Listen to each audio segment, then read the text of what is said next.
आहा कति मीठो वचन प्रभुले दिएको रचना।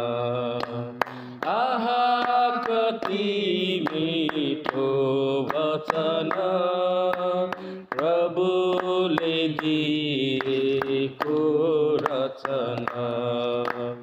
जब म वचन पढ्दछु झन ठुलो इच्छा बढ्दछ। जब म वचन सुन्दछु तब मन खुसीले भर्दछ।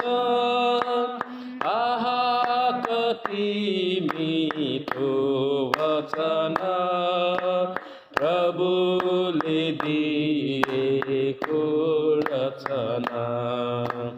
आहा कति मीठो वचन प्रभुले दिएको रचना।